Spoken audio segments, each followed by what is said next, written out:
Welcome to our channel. Today we how to configure D3.js zoom and pan interactions step by step clearly. To configure D3.js zoom and pan interactions, start by setting up your HTML document. Include the D3.js library in the head section of your HTML file. Create an SVG element where your visualizations will be displayed.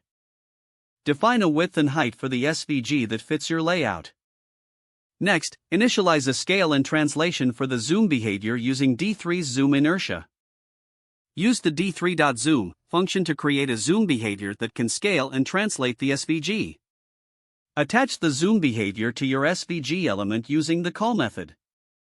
Set up event listeners for zoom events by defining a zoomed function. Inside the zoomed function, use the event.transform to apply changes to your SVG elements. Make sure to apply transformations to the G element that contains your visualizations. To update the axes accordingly, modify their scales in the zoomed function. Next, add appropriate transition effects for smooth zooming and panning. Test your zoom and pan interactions to ensure they respond correctly to user input. Consider adding a reset button to return the view to its original state. Fine-tune your zoom behavior by adjusting the scale extent and translation limits.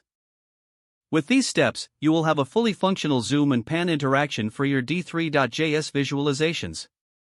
If the page does not load, refresh the browser or try again in a private or incognito. Make sure you are using the correct email address, then retype it carefully to avoid small typos.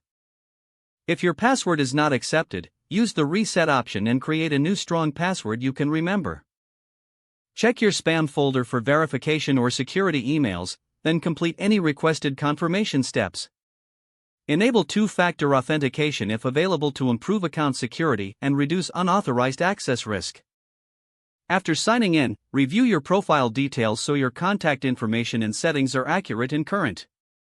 If you see an error message, note it down and try again after restarting your device and internet connection. Log out when you finish, especially on shared devices, to keep your account and payment information secure. If the page does not load, refresh the browser or try again in a private or incognito window.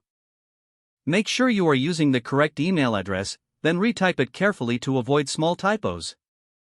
If your password is not accepted, use the reset option and create a new strong password you can remember. Check your spam folder for verification or security emails, then complete any requested confirmation steps. Don't forget to like this video and subscribe to our channel for more step-by-step tech guides.